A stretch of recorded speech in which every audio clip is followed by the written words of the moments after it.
Author Donna Jodhan presents Episode 7, The President's Super Christmas Ship. President Marco Sumner, who you first met in the episode The President's Super Christmas Plane, will tell you that thanks to a little boy called Nicholas Gleason, he has had a new lease on life, and now he spends much of his time helping to make dreams come true for those less fortunate. President Marco and his new best buddy Nicholas Gleason spend much of their time working together to bring joy and happiness to so many others, and they do it in a unique way. In this episode, it is time for them to sail their super Christmas ship across the seas, and the ship is loaded with some top-secret cargo for some very special folks. The night starts off well for President Marco and Nicholas, but soon the seas turn rough and the waves become very high. The pair have to struggle to keep their super Christmas ship afloat, but they get help from some very special friends. And at the end of it all, President Marco and Nicholas complete their mission and return safely home to loved ones. They bring back someone with them, and Christmas morning is saved. The President's Super Christmas Ship, a tale of adventure across the miles. Written by Donna J. Jodhan. Hello, hello, hello, it's Detective DJ, and welcome to episode 7 of my 12 Days of Christmas box set, entitled The 12 Days of Christmas.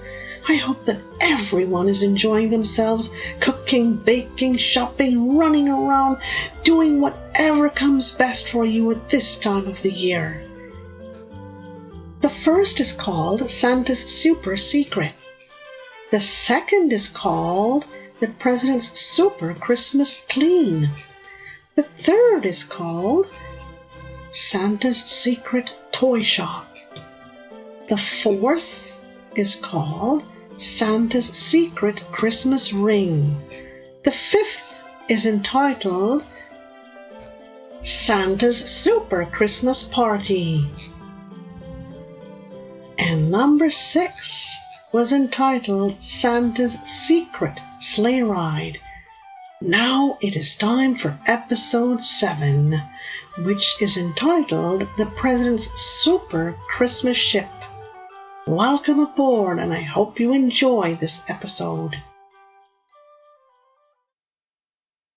All about President Marco Sumner and his sidekick Nicholas Gleason.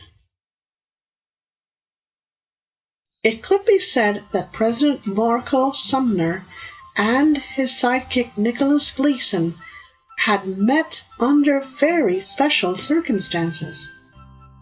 Several years ago, Marco Sumner, who was the president of a huge international conglomerate of toys and games, had met Nicholas Gleason, a little boy from England, through pure fate. At that time, Marco Sumner had just lost his sight, and at around that same time, he had received a letter from little Nicholas Gleason, who lived in England. Nicholas was blind, and in his letter, he had asked Marco Sumner if he could start manufacturing and developing more toys for blind and less fortunate kids. Nicholas's letter had so touched Marco that he had invited the little boy and his parents to spend Christmas in America with him, and his family too. And he had sent his plane to pick up the Gleasons. Nicholas and Marco had bonded instantly, and in the following year, the Gleasons had moved permanently to America. And as they say, the rest was history. In the episode, The President's Super Christmas Plane, both Marco and Nicholas received great Christmas presents on Christmas morning Marco's doctors had given him the good and unexpected news that most of his vision could be restored. And in the case of Nicholas, he had received new vision. Nicholas now works alongside his mentor, Marco, and each Christmas, the President's Super Christmas plane keeps up its tradition of dropping off hundreds of thousands of presents around the world to blind kids and to those kids who are less fortunate. And oh yes, the less fortunate adults and those adults who are blind are also not forgotten. Marco is now married and has a young son who he has named Nicholas Marco. But they have given him the nickname of Little Nicholas. But they've shortened it even more to Little Nick. Christmas is just around the corner, and both Marco and Nicholas have been hard at work for the past few months. Marco's international conglomerate has been super busy churning out all kinds of toys and games, and the employees have been staying late at night to work on huge shipments of toys and games to kids in several countries around the world.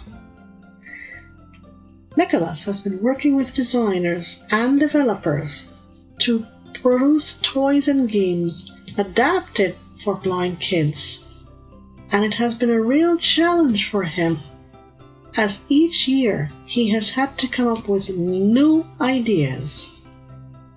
It has really challenged his imagination, but Nicholas has enjoyed every minute of it. Especially so that Marco has given him free rein and has also spent many hours working with him to get things just right. Thanks to Marco's and Nicholas's initiatives, blind kids around the world can now play with such things as beeping balls and beeping pucks, frisbees that talk and beep, footballs and baseballs that do the same thing, talking robots and all kinds of talking games, racing cars and train sets that can be operated through voice commands, planes, helicopters, and ships in the same way, dolls and teddy bears that talk and interact through voice commands, and doll houses that can be operated through remote controls, makeup sets that can be used through voice commands. In short, all kinds of toys and games that can be operated and interacted with through voice commands. Many would say that in short, Marco and Nicholas have managed to revolutionize and evolutionize the world of playing fun for blind kids, and they have also managed to impact the world of young blind adults, as well as millions of others. Nowadays, such things as learning to knit and crochet for a blind person is so much easier.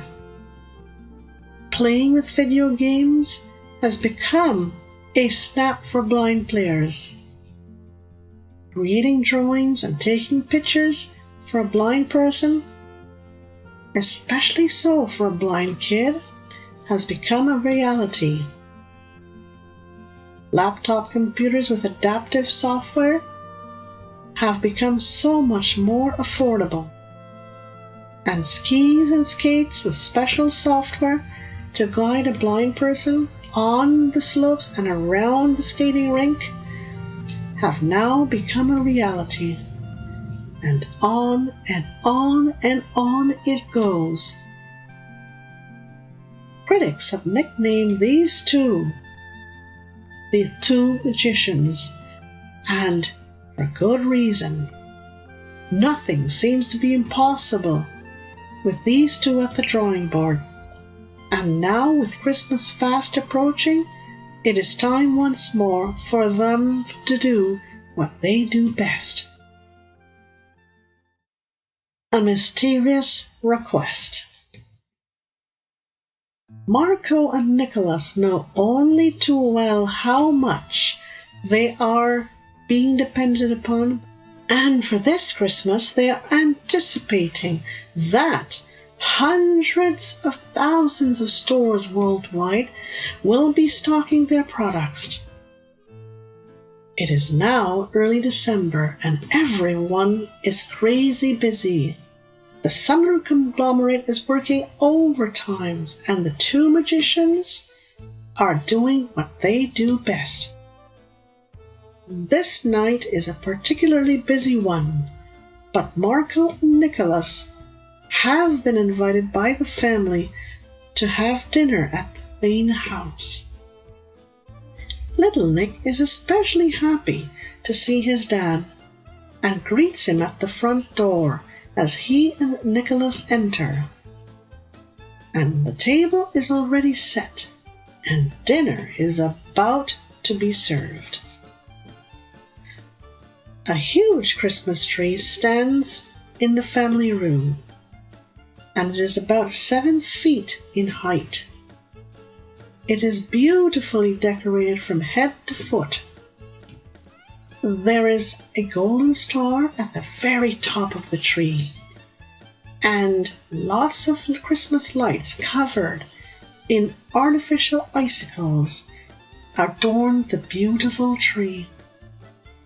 There are also lots of handmade Christmas decorations, and most of these have been personally made by Marco's mum, Kirsten. Christmas presents of all sizes, shapes, and wrapped in paper in all imaginable colors and patterns are piled high under the tree. And you know what? Most of them are for little Nick.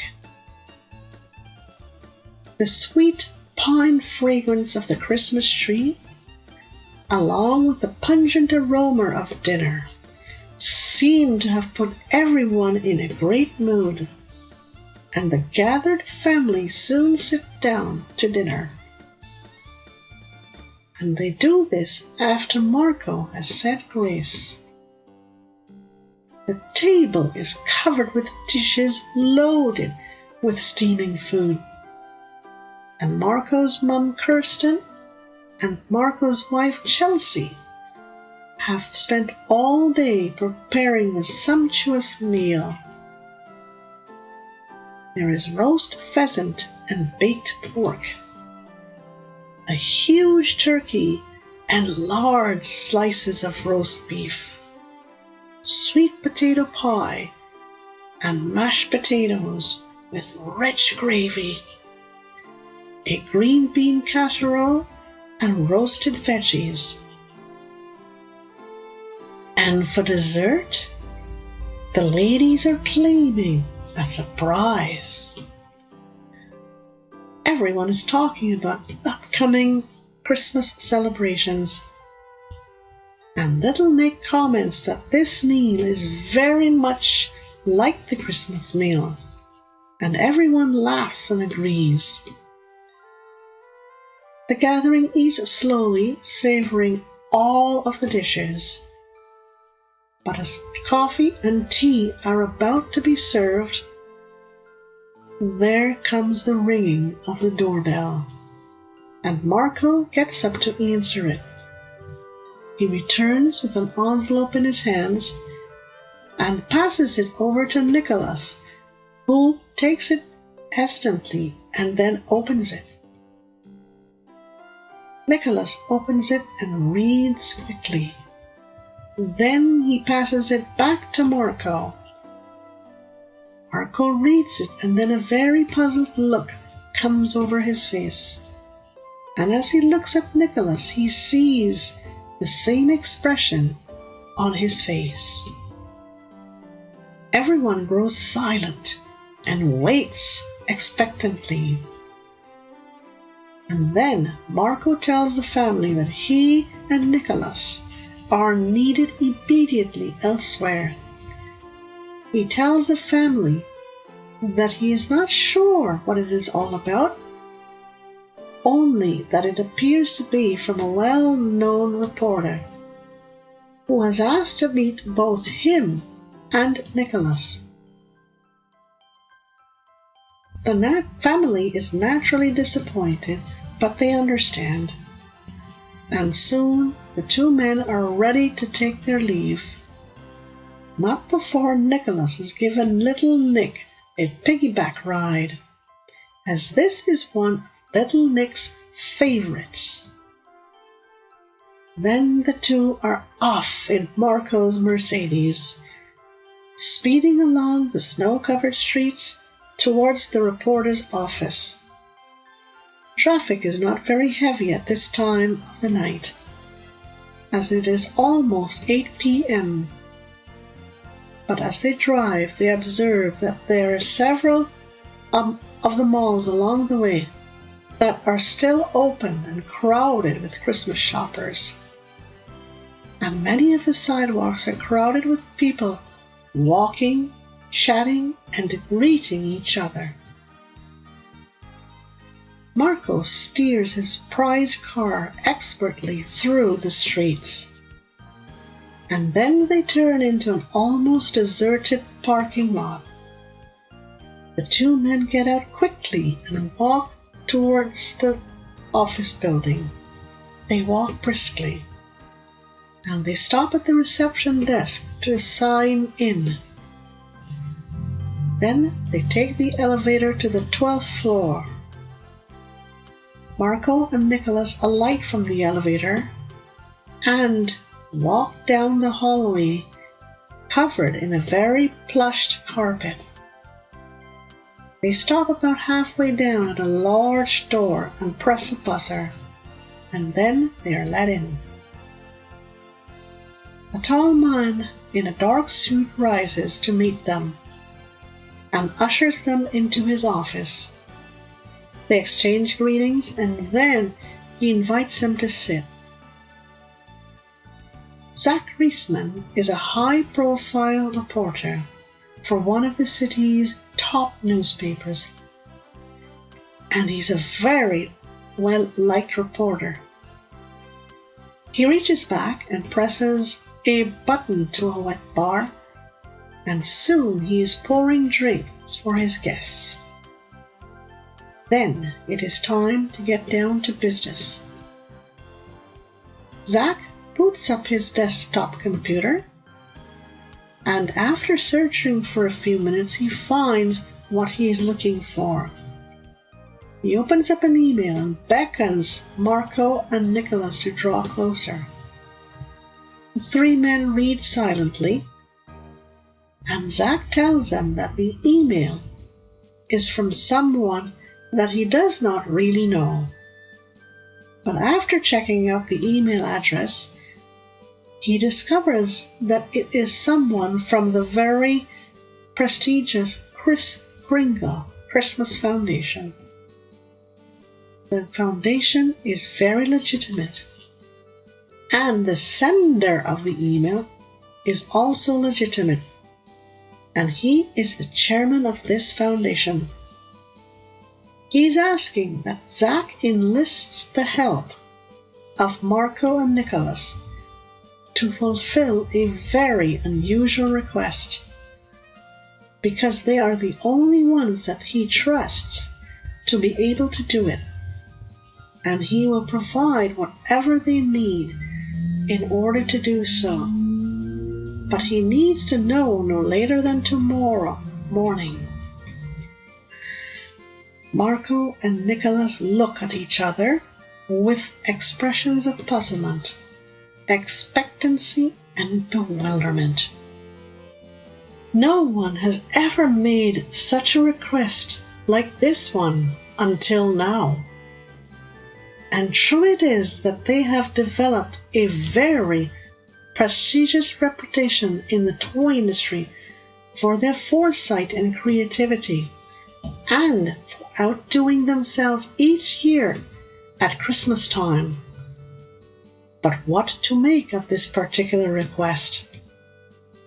Zach Reisman observes as the two men sit there, with heads close together, discussing and debating, and he is betting everything that they will accept this particular challenge.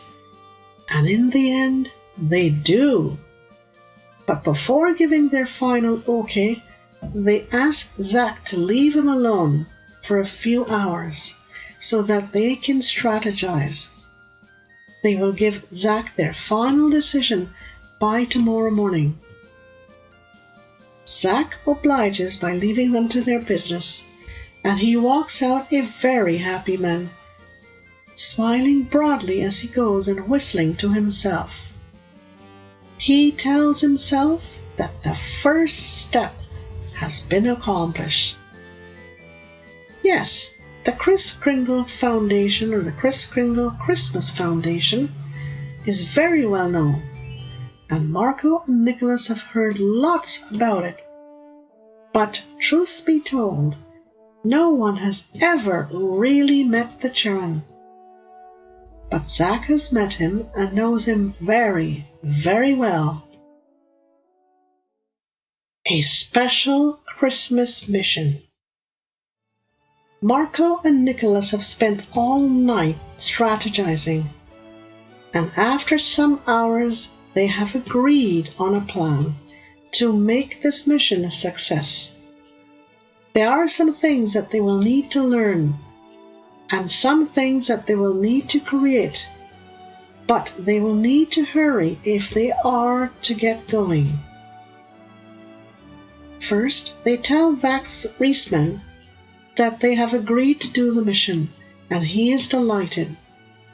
He comes over to the office and meets them there, and he gets them to sign a document of non-disclosure. Then Marco and Nicholas are off to begin work on their top secret mission. First things first. They worked to procure a ship that is large enough to hold everything that they need.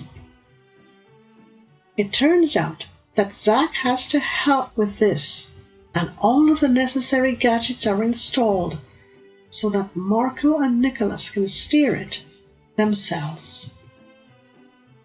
Special control panels are quickly installed, and large print screens are set up so that both Marco and Nicholas can see better. In addition, Nicholas is able to install his Braille devices so that he has a backup system just in case anything goes wrong. 3 days before the mission is scheduled to get on the way, and the President's Super Christmas ship is ready, and it is towed to a very secret location. The crew is assembled and is taken to the secret location. There are 12 crew members. Then Marco and Nicholas work furiously to get the cargo ready. They and their employees work night and day to create and develop some very special devices. No one is allowed to say exactly what these devices and gadgets and everything else are. Marco and Nicholas especially enjoy this part of the mission: building, assembling, fitting, and testing each component.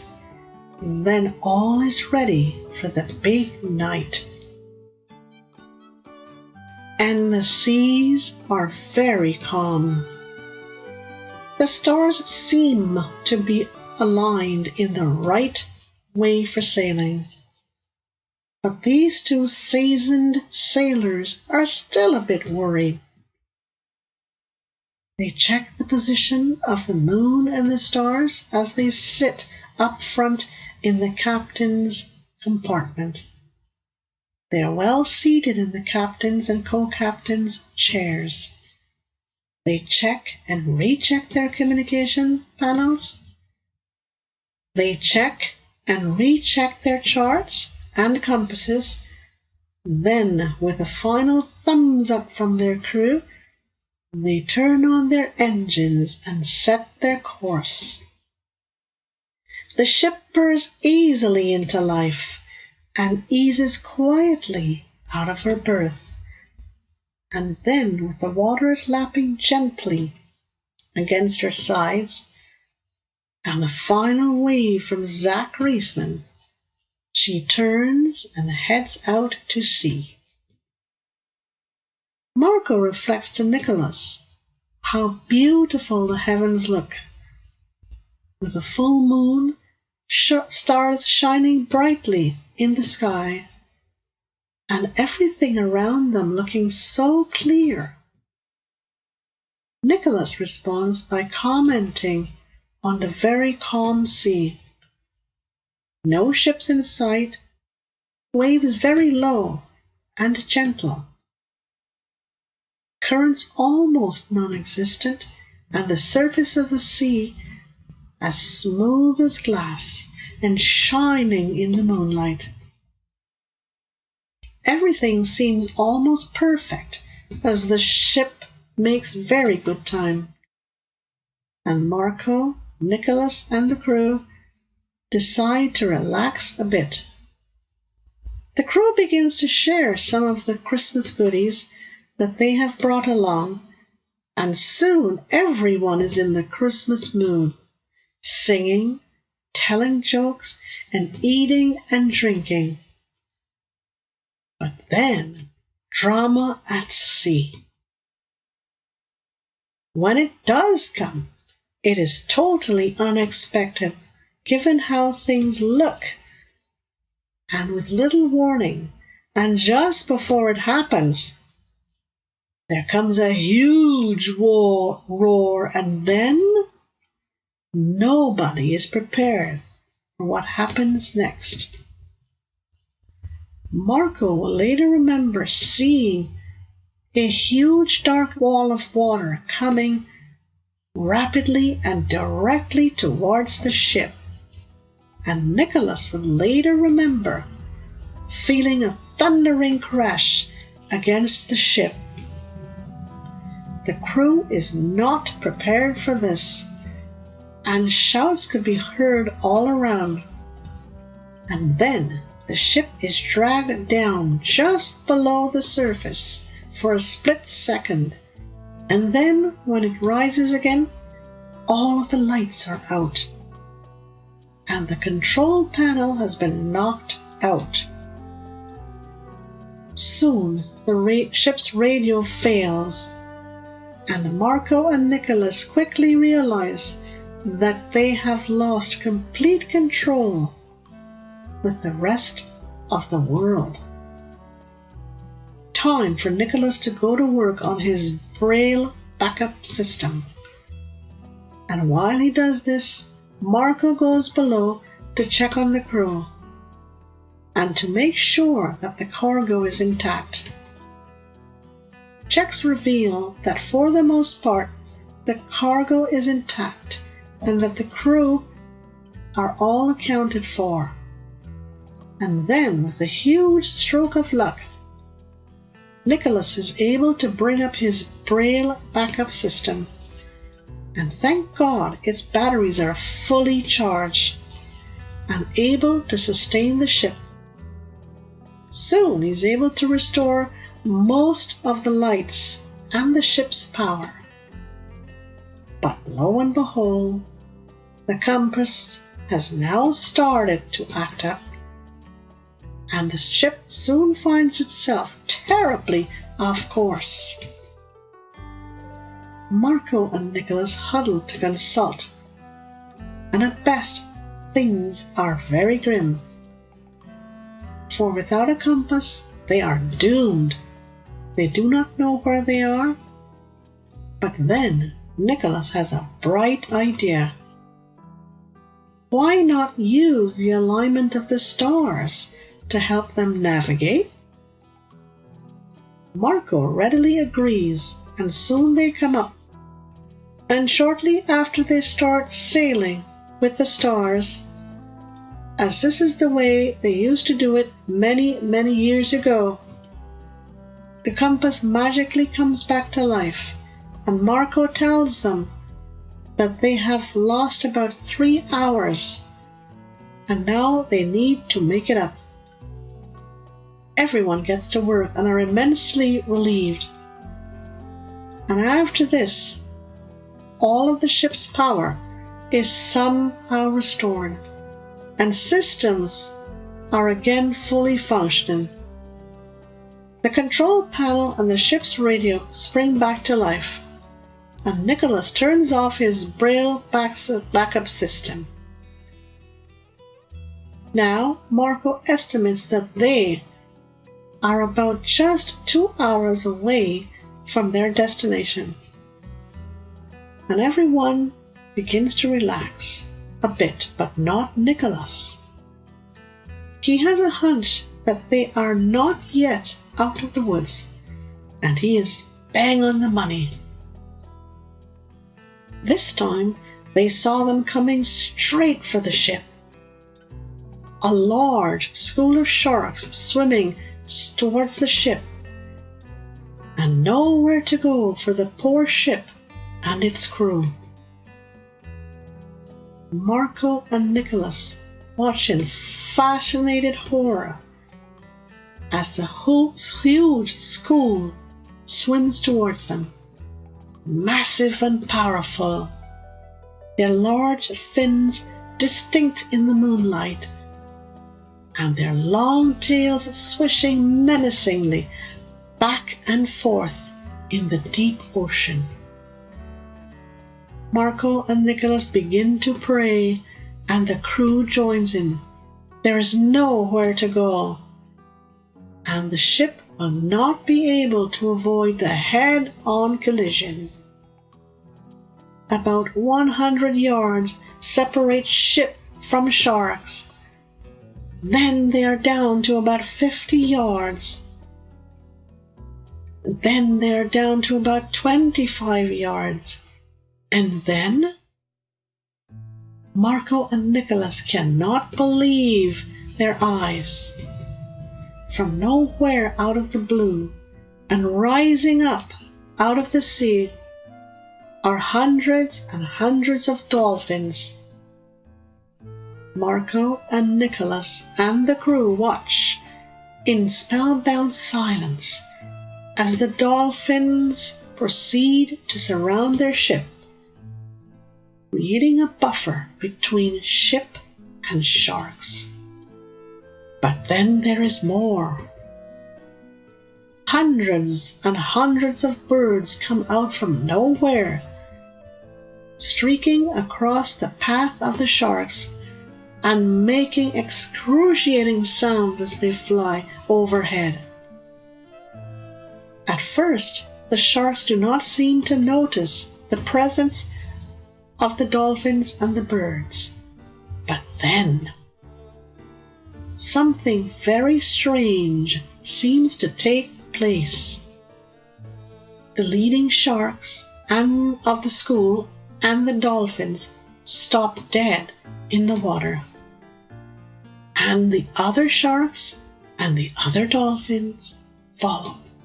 The dolphins draw closer to the ship, forming a very tight circle, and the birds overhead suddenly stop shrieking, forming an overhead canopy over the sharks. There is a standoff in progress. Dolphins are waiting, sharks are hesitating, and birds are watching. But then it is the sharks who blink first. As everyone watches, they turn ever so slowly away from the ship and start heading away in a different direction. It seems as if they take hours to do this, but, as many would later recount, they were out of sight in less than half an hour. And then it seemed that at a signal, the dolphins had all disappeared beneath the surface, and the flock of birds had all vanished into thin air. Now Marco and Nicholas were left standing there, wondering what had just happened. The mysterious helicopter. Marco and Nicholas look at each other with panic and bewilderment, and the crew are standing around with apprehension plastered on their faces. The ocean around them is completely empty. The sea is calm and there are no waves, but the sound keeps on coming closer and closer, and then they see it. It is coming in fast from the east, and it is quite big. Its lights pierce the early morning darkness, and it could be seen blinking brightly as the helicopter approaches. And it is a helicopter, and a gigantic one. Everyone in the ship stands and watches the helicopter's approach. It draws near and then circles the president's ship 3 times. Then it manages to drop a large white envelope onto the ship's deck. But as one of the crew scrambles to pick it up, there is a gust of wind, and the envelope is blown into the sea. It takes 2 more attempts before a new envelope is caught and handed over to Marco. Marco grabs it and goes below to read its contents.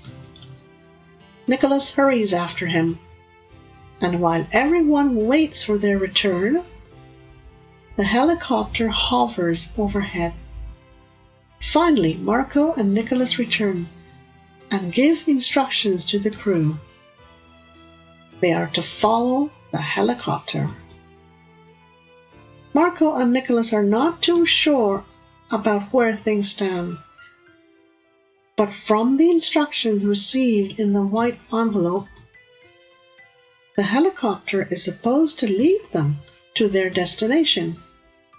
And a few minutes after the instructions are given, they receive a radio signal from the helicopter, from a voice that seems somewhat familiar. For the next 45 minutes, the helicopter flies ahead, leading the president's Super Christmas ship onwards. And then one of the crew starts to shout that they can see land ahead. Soon everyone on board sees land, and there before them is a magnificent beach. Marco and Nicholas can't believe their eyes. The crew simply stands there, open-mouthed.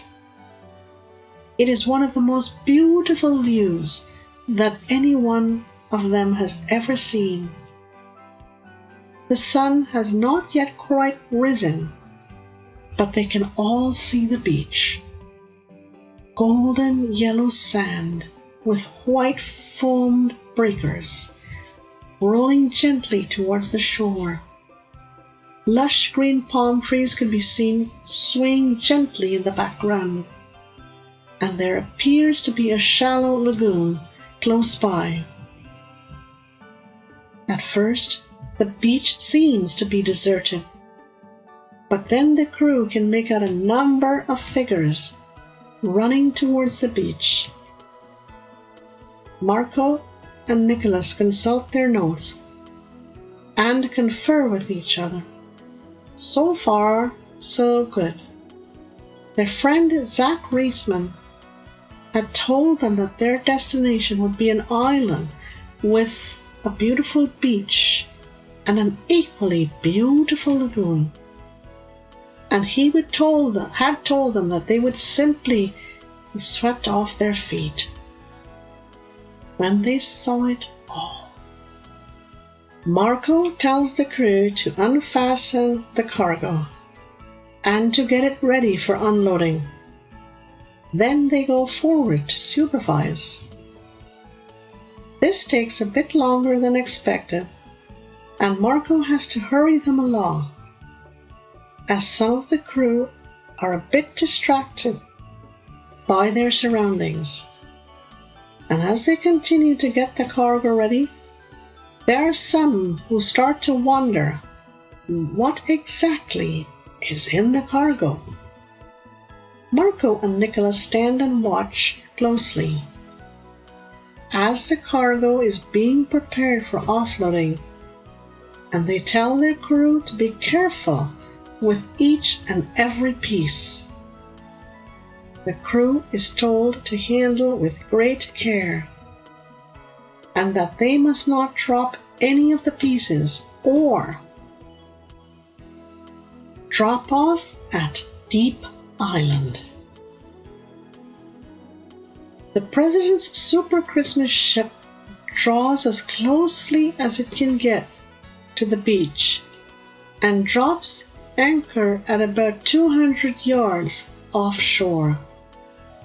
And before they know it, there are a number of small boats rowing quickly towards them. The boats pull alongside the ship, and the crew hastens forward to start loading them. And soon the boats turn and travel towards shore. Marco and Nicholas reach shore, and are told that they need to hurry, as the return journey needs to get on the way before the sun rises. About a dozen men appear out of nowhere and help them to unpack the cargo.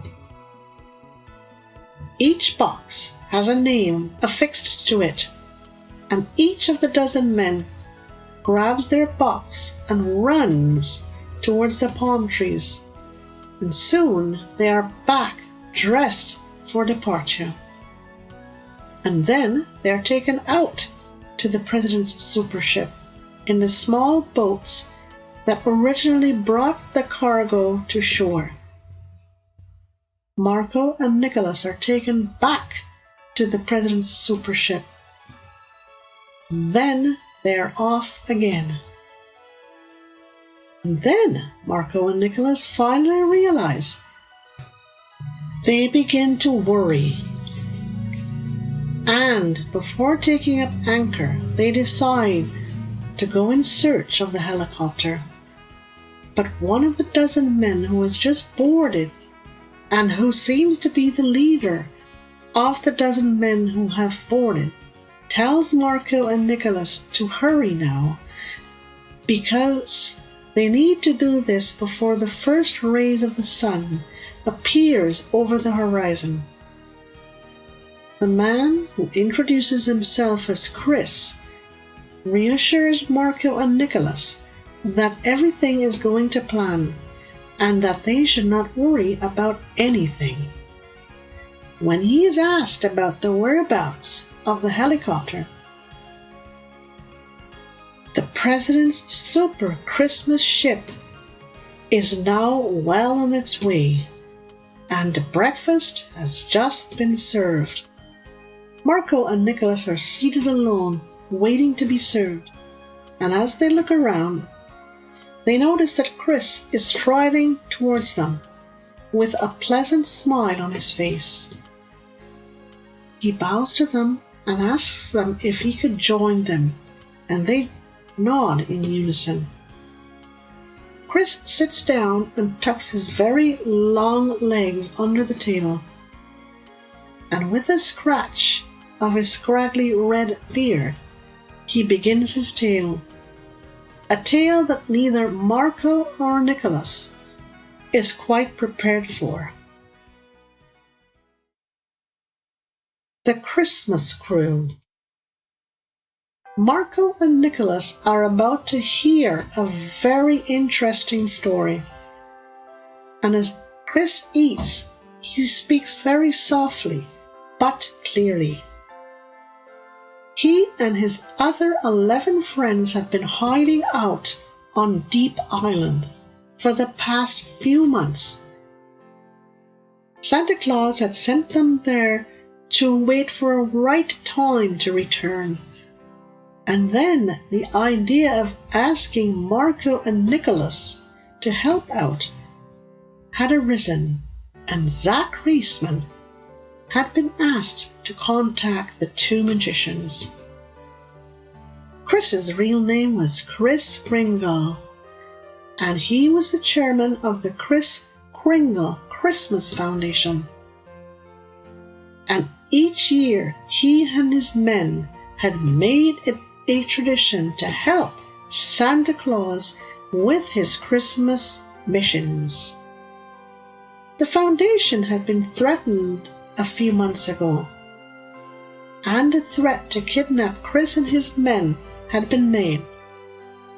Now they had to make sure that their return would be kept a top secret. And as Marco and Nicholas ate their breakfast, listening to what Kris Kringle is telling them, the entire story begins to unfold. And this is why they were asked to develop invisible suits. The Christmas crew are wearing the suits that Marco and Nicholas have created for them. The suits are equipped with special guiding devices plus more. And with the press of a button on the wrist of their jacket, they can become immediately invisible to the eye. The hats are red with white tassels. Jackets are red, and also the trousers are red with white socks. The Kris Kringle Christmas Foundation emblem is emblazoned on the front of the jacket.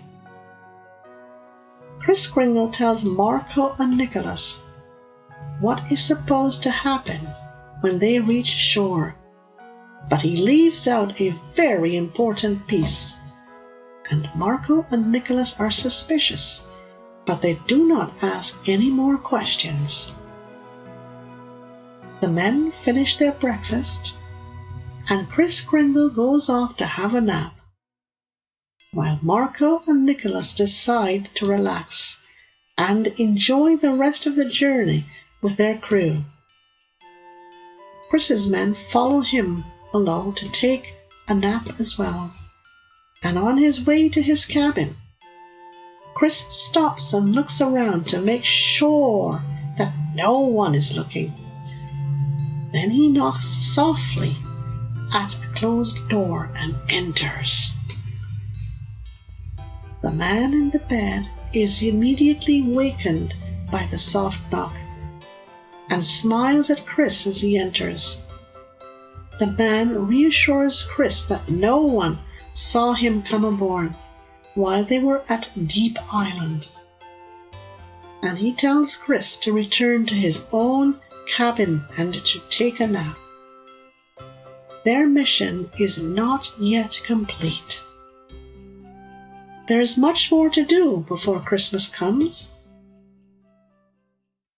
Under the Christmas tree. And Marco and Nicholas return safely home to their loved ones, anchoring the President's super Christmas ship at its original location, and Zach Reisman meets them and thanks them. Kris Kringle and his men disembark and follow Zach to a small bus, and then they leave the scene. Marco and Nicholas collect their belongings and they too leave, as they need to get ready for their own Christmas tradition, the flight of the President's super Christmas plane. On its annual journey around the world, someone waits for everyone else to leave. And then he slips off the ship, and lo and behold, his sleigh is waiting for him, along with Kris Kringle and his men. And Christmas Eve is finally here, and the President's Super Christmas plane is ready for takeoff. And so too is Santa's sleigh.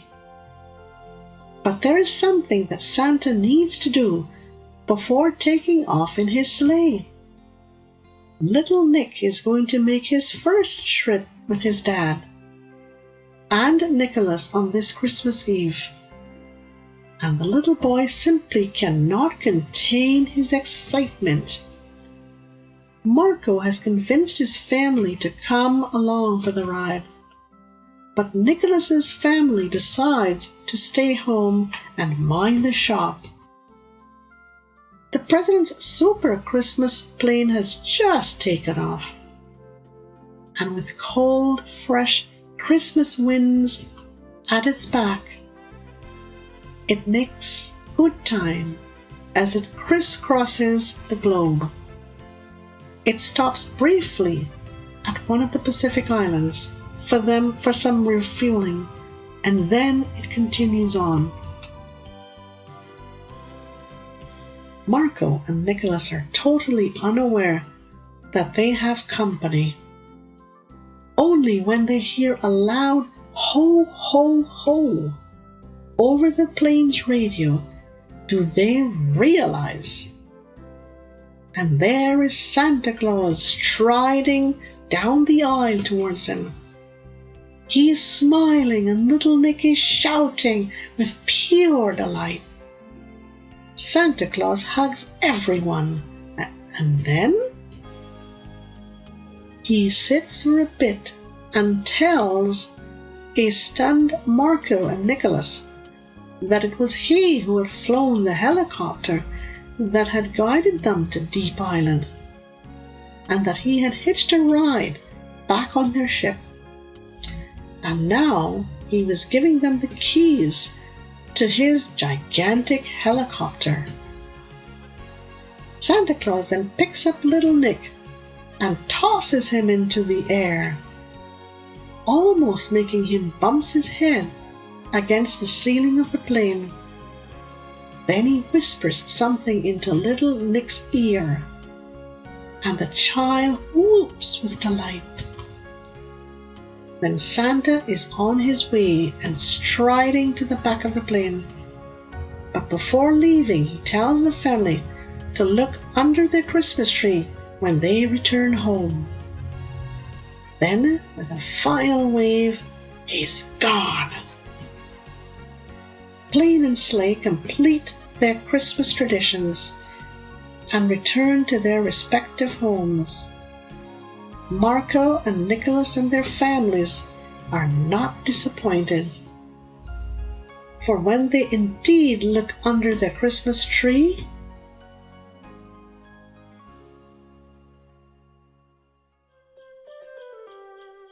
I'm Detective DJ, and I'd like to thank you for listening in to episode 7, and I hope that you enjoyed it as much as we have enjoyed bringing it to you.